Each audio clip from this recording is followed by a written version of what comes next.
So hello everyone, Swami Vivekananda AKR chemistry classes में आप सभी का स्वागत है। तो आइए भाई, अभी तक हम जो है कितना देख चुके हैं भाई। अभी तक हम जो है कितना कर चुके हैं। अभी तक हम कर चुके हैं कंप्लीट जेड आउट और जेड इन को हम किस प्रकार किसी भी कम्प्लेक्स में चेक करेंगे। हम किसी भी कम्प्लेक्स में जेड आउट और जेड इन को किस प्रकार चेक करेंगे ये मैं आपको कंप्लीट करवा चुका हूँ। अब जो मेरा नेक्स्ट टॉपिक है वो नेक्स्ट है application of Jahn Teller distortion.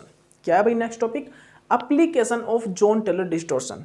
तो मैं यहाँ पर एप्लीकेशन आपको क्या बताऊंगा उससे पहले कुछ बात सुनिए। मतलब ये एप्लीकेशन जो बताऊंगा ना उससे पहले एक बात सुनिए। क्या बताऊंगा तो क्या, जो बताऊंगा वो तो आप सुनोगे, ठीक है। तो सुनिए कि जो जॉन टेलर डिस्टोर्शन है वो क्या करता है। जॉन टेलर डिस्टोर्शन किसी भी कम्प्लेक्स में स्टेबिलिटी इंक्रीज करने का काम करता है। क्या करता है भाई? जो हमारा जेटीडी होता है, जेटीडी किसी भी कम्प्लेक्स की, कोई भी जो हमारा कम्प्लेक्स होता है ना उसमें क्या करता है? Increase stability. ठीक है, स्टेबिलिटी किसी भी कम्प्लेक्स में स्टेबिलिटी को इंक्रीज करता है कौन? Jahn Teller distortion. ठीक है, बट सम कंपाउंड्स, बट कुछ एक कंपाउंड्स ऐसे आते हैं जो कि जॉन टेलर, जहां पर जॉन टेलर डिस्टोर्शन स्टेबिलिटी को डिक्रीज करने लग जाता है। मतलब जहां पर जॉन टेलर डिस्टोर्शन का कोई इफेक्ट ही नहीं होता। क्या बोल रहा हूं मैं कि कुछ एक कंपाउंड, ठीक है, ऐसे होते हैं जहां पर जॉन टेलर डिस्टोर्शन का कोई इफेक्ट ही नहीं होता। ठीक है, समझ में आया क्या बोला मैंने? कि भाई हमारा Jahn Teller distortion generally complex की स्टेबिलिटी को इंक्रीज करता है, बट कुछ एक कॉम्प्लेक्स ऐसे होते हैं जहां पर जॉन टेलर डिस्टोर्शन का कोई इफेक्ट नहीं होता, कोई भी इफेक्ट नहीं होता उनका। ठीक है, ओके। तो वो देखिए, हम सबसे फर्स्ट एग्जांपल इसी के अंदर लेते हैं। हम उसी में सबसे फर्स्ट जो हमारा एग्जांपल है वो मैं आपको दिखाता हूं। क्या है अभी वो देखिए, वो एग्जांपल देखिए आप क्या है। तो भाई सबसे फर्स्ट लिखिए आप, हमारी जो फर्स्ट एप्लीकेशन है उसके अंदर मैं जो एग्जांपल बताऊंगा आपको एप्लीकेशन में कि जॉन टेलर डिस्टोर्शन कौन से कंपाउंड है जहां पर स्टेबिलिटी को इंक्रीज नहीं करता। लिखिए, सबसे फर्स्ट क्वेश्चन लिखवा रहा हूं मैं, नेट जेआरएफ का है भाई। ये जो एप्लीकेशन का क्वेश्चन है ये जॉन टेलर डिस्टोर्शन की एप्लीकेशन का क्वेश्चन है और नेट जेआरएफ में ये पूछा गया था। ठीक है, ये क्या है? हमें स्टेबिलिटी ऑर्डर बताना है। Find out the stability order, find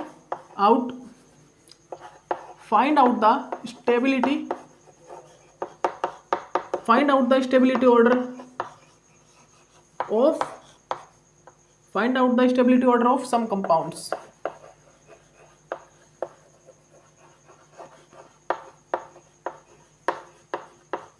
find out the stability orders of some compounds. हमें कुछ एक कंपाउंड्स है उनका स्टेबिलिटी ऑर्डर देखना है। ठीक है, अब देखिए वो कौन से है भाई? वो है ए, कौन सा भाई? कॉपर। ठीक है, कॉपर, नाइट्रोजन,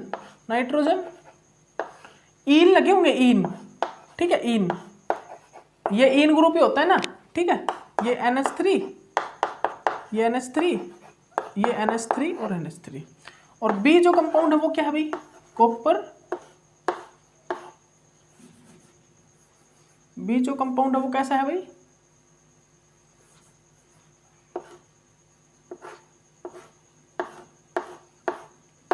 बी कंपाउंड है इस प्रकार,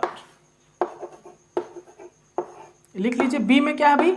बी में 3 इन अटैच है, बी में 3 इन अटैच है, 3 इन। ठीक है, ओके। उसके बाद देखिए भाई सी कंपाउंड सी, कॉपर, NH3,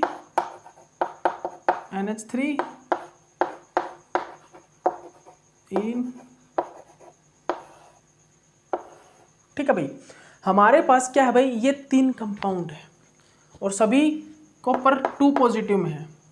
सभी कंपाउंड में जो कॉपर है वो है 2 पॉजिटिव में। ठीक है, सभी जो कंपाउंड ये कम्प्लेक्स है, कम्प्लेक्स ही है एक प्रकार से कंपाउंड को ना। कम्प्लेक्स और कंपाउंड कुछ भी बोल सकता हूँ मैं, लेकिन जनरली कम्प्लेक्स बोलेंगे इनको। ठीक है, तो भाई यहाँ पर क्या है? यहाँ पर क्या है भाई? यहाँ सभी हमारे कॉम्प्लेक्स में जो हमारा मेटल है वो क्या है? Copper 2 positive. वो क्या भाई? वो है कॉपर 2 पॉजिटिव। ठीक है, सभी में कॉपर 2 पॉजिटिव है जो हमारा क्या भी मेटल। ठीक है, तो मैं क्या देखूंगा? मुझे स्टेबिलिटी ऑर्डर फाइंड आउट करना है। तो इन एग्जांपल्स में जॉन टेलर डिस्टोर्शन फेल हो जाता है। ठीक है, क्या कि कॉपर 9 है यहाँ पर D9, और D9 में तो मैं बोलता हूँ कि जॉन टेलर डिस्टोर्शन सबसे ज़्यादा होता है D9 में। D9 में तो जॉन टेलर डिस्टोर्शन सबसे ज़्यादा होता है, बिकॉज वहाँ पर लास्ट वाला इलेक्ट्रॉन वेरी हाईली एनर्जेटिक होता है, उसके कारण ही होता है। ठीक है, ओके, लेकिन लास्ट वाला इलेक्ट्रॉन जो हाईली एनर्जेटिक और वही डिस्टर्बेंस पैदा करता है, इसी कारण वहाँ पर जॉन टेलर डिस्टोर्शन फॉर्म होता है बहुत ज़्यादा। ठीक है, लेकिन यहाँ पर ऐसा क्या हो गया भाई कि जॉन टेलर डिस्टोर्शन यहाँ पर फेल हो गया। देखिए पहले वाले कंपाउंड में देखिए क्या है। अब जॉन टेलर डिस्टोर्शन में जनरली क्या होता है, जॉन टेलर डिस्टोर्शन में इलोंगेशन और कंप्रेशन होता है। जॉन टेलर डिस्टोर्शन में जो हमारी जेड एक्सिस होती है उनका इलोंगेशन मतलब कि जेड आउट और जेड इन सिस्टम मतलब कंप्रेशन होता है और इलोंगेशन होता है जेड आउट का, और इनका भी dx² - y² का भी क्या होता है, कंप्रेशन और इलोंगेशन। लेकिन देखिए जहां पर रिंग है ना, जहां पर ये वाले स्ट्रक्चर है रिंग वाले, यहां पर इलोंगेशन और कंप्रेशन करना बहुत डिफिकल्ट है। जहां पर ये रिंग है, इन रिंग में है तो कॉपर 2 पॉजिटिव D9 सिस्टम ही है, तीनों के तीनों D9 सिस्टम है, बट यहां पर रिंग होने के कारण ना क्या इलोंगेशन और कंप्रेशन करना बहुत डिफिकल्टी होगी। इलोंगेशन और जो कंप्रेशन है उसमें बहुत ज़्यादा डिफिकल्टी होगी। ठीक है, इसीलिए हम यहाँ रिंग में जो इसकी स्टेबिलिटी को चेक करने के लिए देखते हैं वो चिलेट इफेक्ट को देखते हैं, ना कि जॉन टेलर डिस्टोर्शन इफेक्ट को।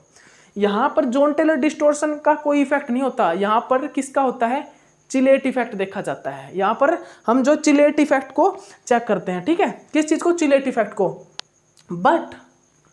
बट अब क्या बताऊंगा मैं, अब ध्यान से सुनना। ऊपर वाली जो दो रिंग है ना, ऊपर वाले जो दो कॉम्प्लेक्स है ना, उनमें तो मैं चिलेट इफेक्ट को देखूंगा, है तो सभी में D9 सिस्टम। अगर मैं बोलूं कि JTD का ऑर्डर लगाओ भाई, JTD का जॉन टेलर डिस्टोर्शन का ऑर्डर लगाओ, ठीक है, तो भी कैसे लगाओगे, जॉन टेलर डिस्टोर्शन का ऑर्डर लगा पाओगे तुम, किस में ज़्यादा है भाई, नहीं लगा पाओगे। ठीक है, कैसे लगाओगे, यहाँ पर तो JTD हो ही नहीं रहा, यहाँ पर तो जॉन टेलर डिस्टोर्शन को बहुत ज़्यादा डिफिकल्टी हो रही है, इस वाले में भी हो रही है, इस वाले में भी हो रही है, दोनों में ही बहुत ज़्यादा डिफिकल्टी हो रही है। ठीक है, तो यहाँ पर हम जॉन टेलर डिस्टोर्शन से स्टेबिलिटी को नहीं निकालते, यहाँ पर हम चिलेट इफेक्ट से निकालते हैं इन दोनों के कंपेयर में। इन दोनों का जब हम कंपेयर करते हैं स्टेबिलिटी का, तो हम चिलेट इफेक्ट से कंपेयर करते हैं, ना कि जॉन टेलर डिस्टोर्शन से। बट कंपाउंड सी देखिए, कंपाउंड सी में जेड एक्सिस जो है ये 2 बॉन्ड है और ये अपने 2 रिंग है, ये इस प्रकार लगी हुई हैं, ये इस प्रकार लगी हुई हैं, एक प्रकार से ये इस प्रकार लगी हुई है, तो ऊपर से बॉन्ड आराम से इलोंगेट भी हो जाएगा और कंप्रेस भी हो जाएगा। मतलब कि ये जो जेड एक्सिस से NH3 है, ये आराम से कंप्रेस भी हो जाएंगे और ये आराम से इलोंगेट भी हो जाएंगे।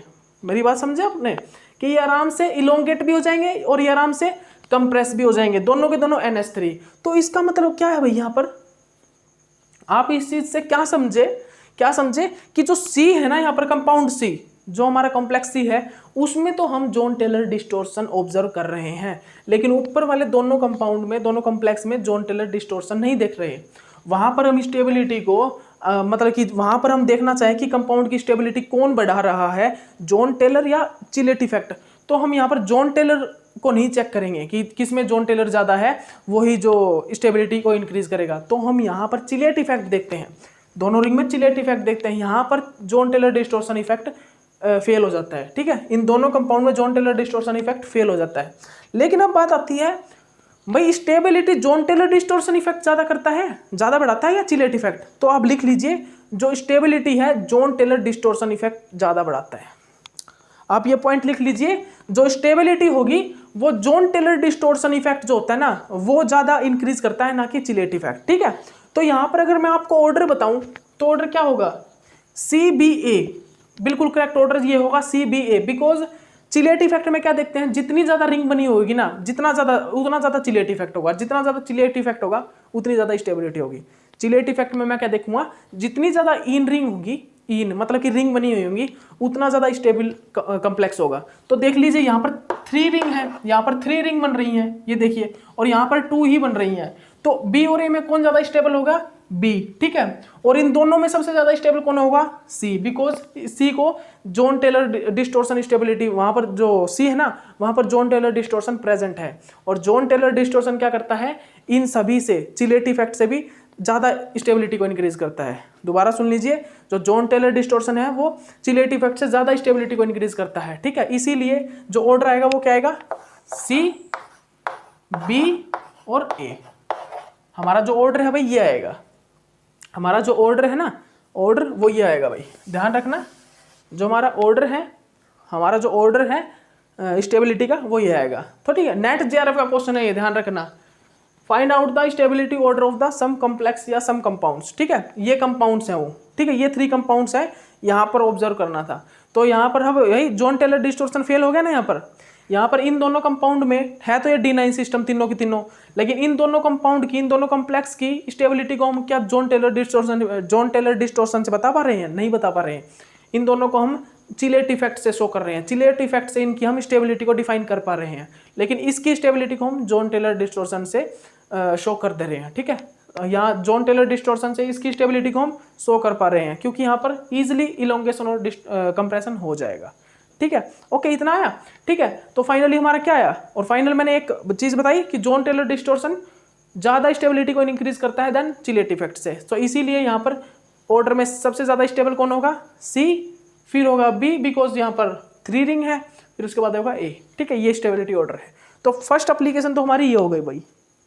ठीक है, फर्स्ट जो हमारी एप्लीकेशन है वो तो ये हो गई। ठीक है, ओके। उसके बाद सेकंड एप्लीकेशन पे आइए। आप इसको नोट डाउन कर लीजिए, जल्दी नोट डाउन कर लीजिए भाई।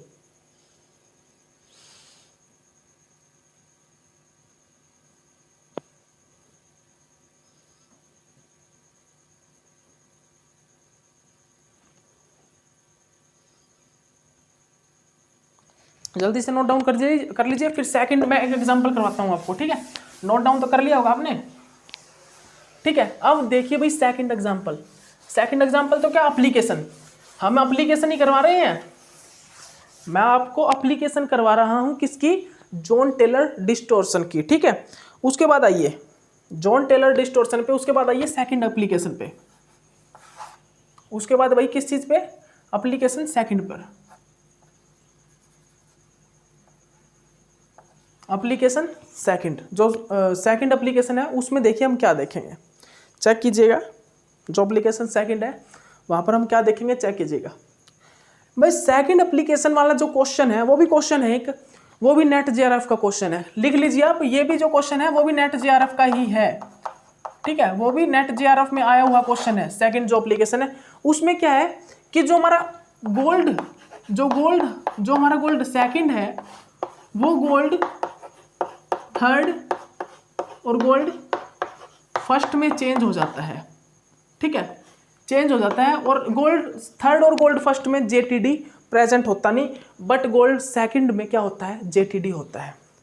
तो यहाँ पर क्वेश्चन यही है कि हम जो गोल्ड सेकंड होता है, गोल्ड सेकंड, गोल्ड 2 पॉजिटिव, उसको हम जॉन टेलर डिस्टॉर्शन से शो क्यों नहीं कर पाते? हम वहां पर जॉन टेलर डिस्टॉर्शन यहाँ पर क्यों फेल हो जाता है? या हम अगर समझना चाहें तो हम जॉन टेलर डिस्टॉर्शन से ये समझ सकते हैं आखिरकार ये जो गोल्ड है वो 2 पॉजिटिव में क्यों नहीं रहता, वो 3 पॉजिटिव और फर्स्ट पॉजिटिव में क्यों चला जाता है। इस क्वेश्चन को हम जॉन टेलर डिस्टॉर्शन की हेल्प से समझते हैं। ठीक है, मैं क्या बोल रहा हूं, जो हमारा गोल्ड है, गोल्ड 2 पॉजिटिव, आखिरकार वो है तो D9। ये जो गोल्ड 2 पॉजिटिव है ना, ये है तो D9 सिस्टम, बट यहाँ पर जॉन टेलर डिस्टॉर्शन प्रेजेंट नहीं होता। हमने कहा क्या D9 सिस्टम में जॉन टेलर डिस्टॉर्शन प्रेजेंट होता है, बट यहाँ पर प्रेजेंट नहीं होता। अब उसका कारण ही पूछना है मुझे, आखिरकार क्यों नहीं होता वो हम समझेंगे, देखिए। ठीक है, आइए अब जल्दी आ जाइए, क्या समझना हमें, आखिरकार गोल्ड जो 2 पॉजिटिव है वो उसमें JTD Jahn Teller distortion present क्यों नहीं होता, ये चीज समझनी है। तो देखिए यहाँ पर जो गोल्ड 2 पॉजिटिव है ना, gold 2 positive does not stable oxidation state, gold 2 positive does not stable oxidation state. ये एक स्टेबल ऑक्सीडेशन स्टेट नहीं है। इसकी जो स्टेबल ऑक्सीडेशन स्टेट है वो है गोल्ड 3 पॉजिटिव और गोल्ड 1 पॉजिटिव। इसकी जो स्टेबल ऑक्सीडेशन स्टेट है वो कौन सी है भाई? गोल्ड 3 पॉजिटिव और गोल्ड 2 पॉजिटिव। इसकी ये 2 फॉर्म जो है वो स्टेबल फॉर्म है। ठीक है, तो भाई अब उसके बाद पॉइंट लिखिए, जो गोल्ड 2 पॉजिटिव है, गोल्ड 2 पॉजिटिव वो 5D, वो 5d ऑर्बिटल का मेटल है, मतलब कि वो जो है फिफ्थ पीरियड सीरीज, जो हमारी फिफ्थ पीरियड सीरीज है उसका मेटल है। और आपको पता है जो 5d या फिर फिफ्थ पीरियड का मेटल होगा वो हाईली एनर्जेटिक होगा, वहां पर CFSE जो होगी बहुत ज़्यादा होगी। मैं क्या बोल रहा हूँ, यहाँ पर जो फिफ्थ D मतलब कि फिफ्थ पीरियड के मेटल होंगे, मैंने बताया ना आपको, यहाँ पर प्रिंसिपल क्वांटम नंबर लग रहा है, जैसे मैं ऊपर से नीचे आ रहा हूँ CFSE इंक्रीज हो रही है। तो ये गोल्ड जो है ये कौन सी सीरीज का भाई, फिफ्थ पीरियड का है, ठीक है, फिफ्थ पीरियड सीरीज का है। वहां पर 5d ऑर्बिटल्स होते हैं, जहां पर ऑर्बिटल्स बड़े होते हैं, ठीक है, यहाँ पर इलेक्ट्रॉन्स इजीली रह सकते हैं। और यहाँ पर क्या होता है, यहाँ पर इजीली रहेंगे, एम्प्टी नेचर होगा, तो यहाँ पर लिगैंड आके इंटरेक्शन करते हैं, मतलब लिगैंड जो है इन ऑर्बिटल्स के साथ आके ओवरलैपिंग करते हैं। फिर डी ऑर्बिटल, जो हमारे गोल्ड के डी ऑर्बिटल होते हैं जहाँ पर इलेक्ट्रॉन प्रेजेंट होते हैं ना, जिन ऑर्बिटल में डी इलेक्ट्रॉन प्रेजेंट होते हैं, वो डी इलेक्ट्रॉन फिर इस जो एम्प्टी नेचर वाले के साथ, इसको दोबारा समझिए क्या होता है, जो हमारा गोल्ड 2 पॉजिटिव होता है ना, वो फिफ्थ पीरियड सीरीज का क्या होता है, मेटल एटम है। वहाँ पर जो हमारे ऑर्बिटल हैं वो लार्ज हैं, बड़े, ठीक है, आपको पता है ये प्रिंसिपल क्वांटम नंबर मैंने बताया था आपको, वहाँ पर ऑर्बिटल लार्ज हैं, तो वहाँ पर जो इलेक्ट्रॉन है वो ईजिली रहेंगे, ठीक है, वहाँ पर एम्प्टी नेचर होगा, तो वहाँ पर ऑर्बिटल में क्या होगा, लिगैंड ईजिली आएगा, ईजिली इंटरेक्ट करेगा, और जितना ज़्यादा ईजिली इंटरेक्ट करेगा ना, जहाँ पर इलेक्ट्रॉन डेंसिटी कम होगी, डी इलेक्ट्रॉन डेंसिटी, वहाँ पर ईजिली लिगैंड आएगा और इंटरेक्ट करेगा, ओवरलैपिंग करेगा, बॉन्ड बना लेगा। उसके बाद जितना ज़्यादा लिगैंड इसके पास आएगा, उसने डी जो गोल्ड 2 पॉजिटिव के जो डी इलेक्ट्रॉन होंगे वो उस लिगैंड के साथ रिपल्सन करेंगे और उसकी एनर्जी को इंक्रीज कर देंगे, CFSE गैप को इंक्रीज कर देंगे। मैंने आपको बताया भी था प्रिंसिपल क्वांटम नंबर में, अप टू डाउन जैसे हम आते हैं वैसे CFSE एनर्जी इंक्रीज होती है। तो वही है ये एप्लीकेशन, ठीक है, अब ये एप्लीकेशन वही है। यहाँ पर क्या हुआ, 5d ऑर्बिटल है, 5d ऑर्बिटल्स हैं, ठीक है, 5d ऑर्बिटल्स जिनकी एनर्जी बहुत ज़्यादा होती है, जिनकी एनर्जी बहुत ज़्यादा होती है, energy very high, energy very high, ठीक है। यहाँ पर ये कौन से फिफ्थ पीरियड सीरीज का मेटल एटम है, जहाँ पर 5d ऑर्बिटल्स मिलते हैं, ठीक है, D5, ये वाले 5d नहीं, ये जो क्वांटम नंबर है ये वाला बोल रहा हूँ मैं, क्वांटम नंबर जो है 5d वाला ऑर्बिटल मिलता है, जिसके कारण वहाँ पर एनर्जी बहुत ज़्यादा होती है, ठीक है, इतना कर लिया। उसके बाद आइए इतने पॉइंट हो गए, तो उसके बाद आइए आप आगे, उसके बाद नेक्स्ट कीजिए, नेक्स्ट क्या करा रहा हूँ मैं इस सेकंड एप्लीकेशन में। देखिए अब ये डायग्राम बनाइए, आप डायग्राम बनाइए, ये जल्दी बनाइए मेरे साथ, ठीक है।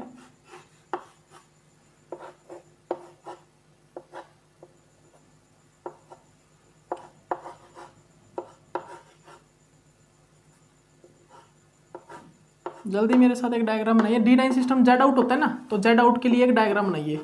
और जेड आउट में क्या होता है भाई, जेड आउट मतलब कि DZ² ऑर्बिटल की एनर्जी कम और DZ² ऑर्बिटल में इलेक्ट्रॉन ज़्यादा, ठीक है।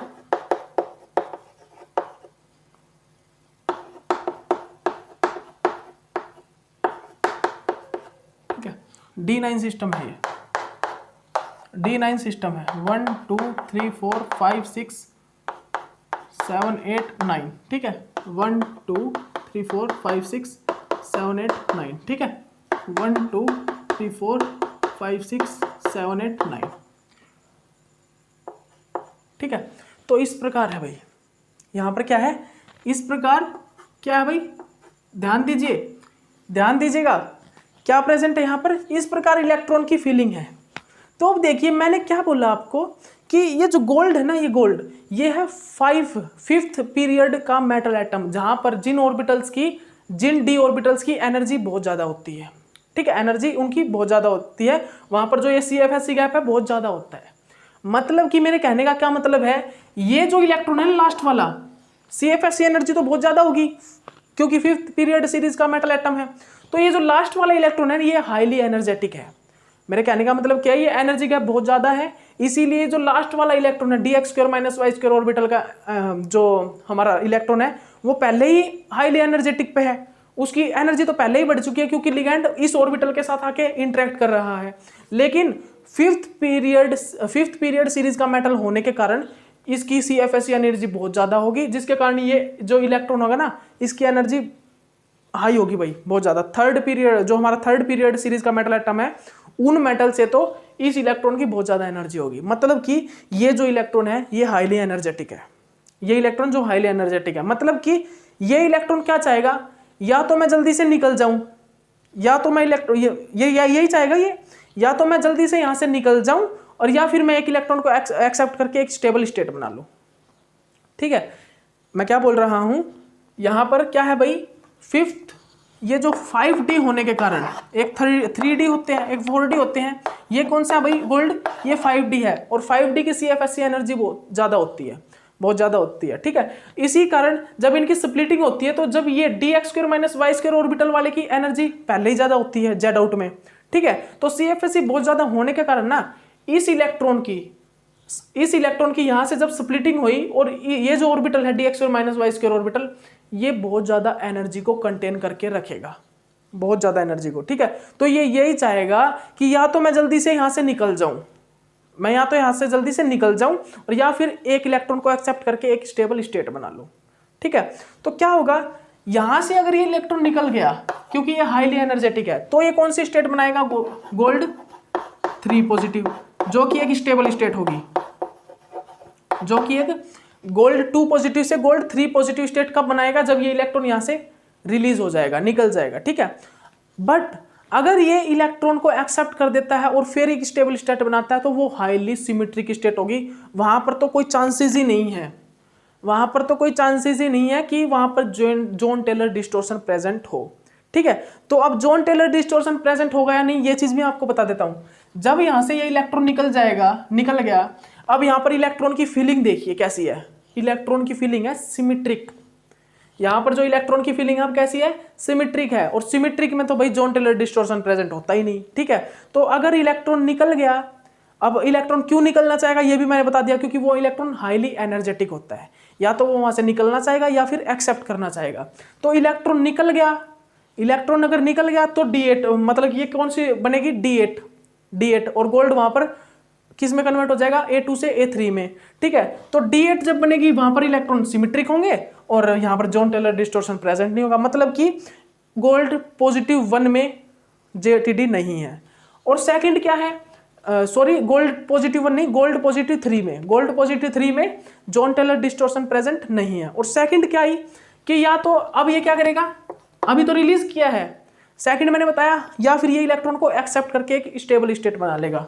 ठीक है, सेकंड में ये एक्सेप्ट करके क्या बनाएगा, अभी गोल्ड 2 पॉजिटिव से एक गोल्ड 1 में कन्वर्ट हो जाएगा। ठीक है, और अगर ये गोल्ड 1 में पॉजिटिव हो गया, अगर ये गोल्ड 1 में मतलब ये कन्वर्ट हो गया गोल्ड 1 में, गोल्ड 2 पॉजिटिव गोल्ड 1 में अगर कन्वर्ट हो जाता है तो ये बहुत ज़्यादा हाईली सिमेट्रिक बन जाता है।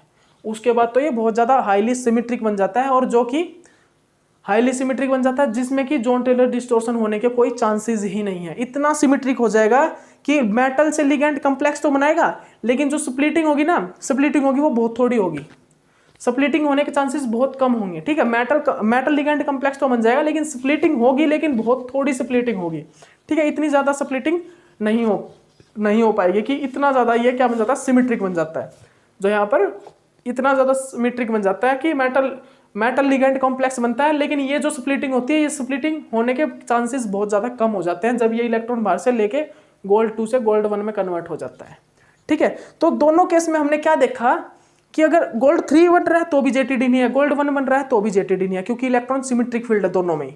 ठीक है, इसीलिए और स्टार्टिंग में मैंने आपको ये चीज बताई कि gold 2 positive does not stable oxidation state. ठीक है, क्यों, क्योंकि वो जो लास्ट वाला इलेक्ट्रॉन है वो हाईली एनर्जेटिक है। ठीक है, वो या तो इलेक्ट्रॉन को एक्सेप्ट करेगा या इलेक्ट्रॉन को रिलीज कर देगा, और अगर इलेक्ट्रॉन एक्सेप्ट कर लिया तो भी JTD नहीं होगा, क्योंकि हाईली सिमेट्रिक इलेक्ट्रॉन फीलिंग हो जाएगी। अगर इलेक्ट्रॉन को निकाल दिया तो भी हाईली सिमेट्रिक इलेक्ट्रॉन फीलिंग हो जाएगी, मतलब कि दोनों में ही JTD नहीं है। इसीलिए गोल्ड 2 पॉजिटिव जो है वो जॉन टेलर डिस्टॉर्शन को शो नहीं करता।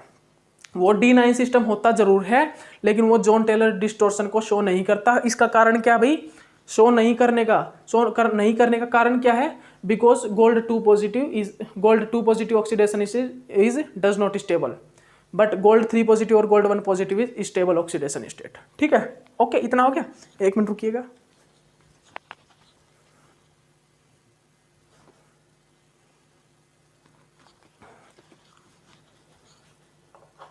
ठीक है, हो गया।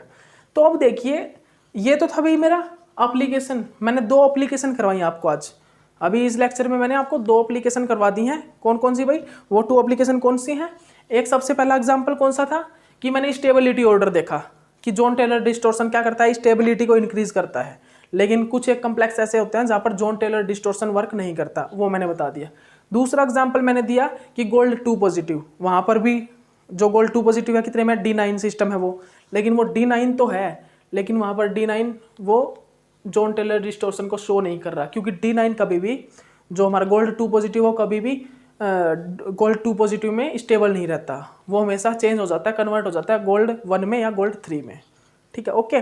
तो चलिए जो नेक्स्ट एप्लीकेशन होगी वो होगी स्टैटिस्टिक्स और dynamic Jahn Teller distortion effect. कौन सी भाई? स्टैटिस्टिक्स और dynamic Jahn Teller distortion effect. उसको मैं नेक्स्ट लेक्चर से कराऊंगा, ठीक है, अभी नहीं, उसको मैं नेक्स्ट लेक्चर में लेऊंगा, ठीक है, क्योंकि वो मैं चाहता हूँ कि जो स्टैटिस्टिक्स और डायनेमिक जो जॉन टेलर डिस्टॉर्शन इफेक्ट है वो कंप्लीट हो एक ही लेक्चर में। नहीं तो अभी बचे हैं मेरे पास 6 मिनट, ठीक है, 6 मिनट बचे हैं, और 6 मिनट में अगर मैं स्टैटिस्टिक्स भी करवाना चाहूँ तो वो कंप्लीट नहीं होगा।